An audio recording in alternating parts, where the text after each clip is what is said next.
കണ്ണൂർ സന്ദർശിക്കുമ്പോൾ തീർച്ചയായിട്ടും നിങ്ങൾ അറക്കൽ മ്യൂസിയം കണ്ടിരിക്കേണ്ടതാണ്. ഇതിനായിട്ട് ഏകദേശം ഒരു അരമണിക്കൂർ സമയം ചിലവഴിക്കേണ്ടതുള്ളൂ.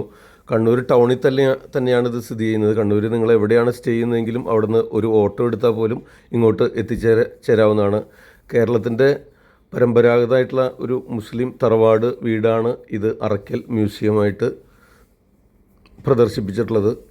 ആർക്കിയോളജിക്കൽ ഡിപ്പാർട്ട്മെൻറ്റ് ഇത് വളരെ വൃത്തിയോടുകൂടെ മെയിൻറ്റെയിൻ ചെയ്യുന്നുണ്ട്. അവിടുത്തെ ചരിത്രങ്ങളും രാജവംശവലിയൊക്കെ അതിൻ്റെ ചരിത്രമൊക്കെ ഇവിടെ കാണിക്കാം. നിങ്ങൾ വീഡിയോ പോസ് ചെയ്ത് വായിച്ച് മനസ്സിലാക്കാവുന്നതാണ്. അറക്കൽ തറവാട്ടിലേക്ക് കയറി കഴിഞ്ഞാലുള്ള ദൃശ്യങ്ങളാണ് നമ്മൾ ഇന്നത്തെ വീഡിയോയിൽ ഉൾക്കൊള്ളിച്ചിട്ടുള്ളത്.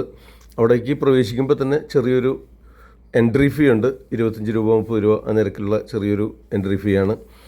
അത് നൽകിക്കഴിഞ്ഞാൽ അവിടെ പ്രവേശിക്കാനായിട്ട് സാധിക്കും. പ്രത്യേകം ശ്രദ്ധിക്കുക, ചപ്പലുകൾ ചെരുപ്പുകളൊക്കെ പുറമെ ഊരിയിട്ടിട്ട് വേണം അകത്തേക്ക് കടക്കാനായിട്ട്. അത് പ്രത്യേകം അവർ നിർദ്ദേശിക്കാറുണ്ട്. അകത്ത് കയറി കഴിഞ്ഞാൽ തീർച്ചയായിട്ടും പഴയ ചരിത്രം, കേരളത്തിൻ്റെ ചരിത്രം മനസ്സിലാക്കാനായിട്ട് സാധിക്കുന്ന രീതിയിലുള്ള ഘടനയാണ് അവിടെ. അന്ന് കാലത്ത് ഉപയോഗിച്ചു വന്നിരുന്ന കിടക്കകൾ, കട്ടിലുകൾ, കസേരകൾ, മേശകൾ, ആഡംബരത്തിൻ്റെ അടയാളങ്ങളൊക്കെ അവിടെയുണ്ട്. ഇതവിടുത്തെ ദർബാർ ഹാളാണ്. പുറകിൽ കണ്ടത് അന്നത്തെ ഫാനാണ്. ഫാനിന് പകരം ഉപയോഗിച്ചിരുന്ന ആ സംവിധാനം അവിടെ കാണാനായിട്ട് സാധിക്കും. അന്നത്തെ അറക്കൽ തറവാട്ടിലെ പഴയ കുടുംബാംഗങ്ങളുടെ ചിത്രങ്ങളൊക്കെ അവിടെ വരച്ചതും ഫോട്ടോ എടുത്ത് വെച്ചതൊക്കെ സൂക്ഷിച്ചിട്ടുണ്ട്. മറ്റു ചുവർ ചിത്രങ്ങൾ വളരെ ഭംഗിയായിട്ട് അവിടെ അലങ്കരിച്ച് വെച്ചിട്ടുണ്ട്, നിങ്ങൾക്ക് കാണാവുന്നതാണ്.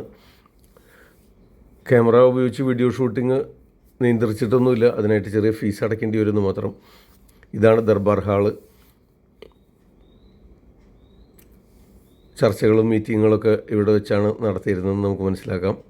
ഈ പുറകിൽ കാണുന്നതാണ് അന്നത്തെ ഫാനിനുള്ള സംവിധാനം. ഇത് അവിടുത്തെ പണപ്പെട്ടിയാണ്, ഭണ്ഡാരം. ഇതിനകത്തായിരിക്കും പണമൊക്കെ സൂക്ഷിച്ചിരുന്നത്.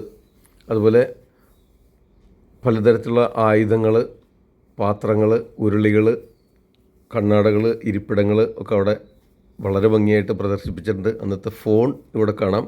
അതുപോലെ തന്നെ ബൈനോക്കുലർ, ദൂരദർശിനിയും അന്ന് കാലത്ത് ഉപയോഗിച്ച് വന്നിരുന്ന ഫോണുകളുമാണ് ഇവിടെ പ്രദർശിപ്പിച്ചിട്ടുള്ളത്. നിങ്ങൾക്ക് കണ്ട് മനസ്സിലാക്കാവുന്നതാണ്. ഇതൊക്കെ തീർച്ചയായിട്ടും ചരിത്രം ഇഷ്ടമുള്ളവരും ചരിത്രത്തെക്കുറിച്ച് പഠിക്കാൻ ആഗ്രഹിക്കുന്നവർ, ചരിത്രവുമായി ബന്ധപ്പെട്ടുള്ള റിസർച്ചുകൾ, പഠനങ്ങൾ നടത്തുന്നവർക്ക് ഇത്തരം വീഡിയോകൾ തീർച്ചയായിട്ടും ഉപകാരപ്പെടുന്നതാണ്. അറക്കൽ രാജവംശത്തിൻ്റെ ഒരു ചെറു ചരിത്രം അവിടെ കുറിച്ച് വെച്ചിട്ടുണ്ട്. ഈ വീഡിയോ എല്ലാവർക്കും ഷെയർ ചെയ്ത് കൊടുക്കുക. അടുത്തായിട്ട് ഞങ്ങൾ ലഞ്ച് കഴിക്കാനായിട്ട്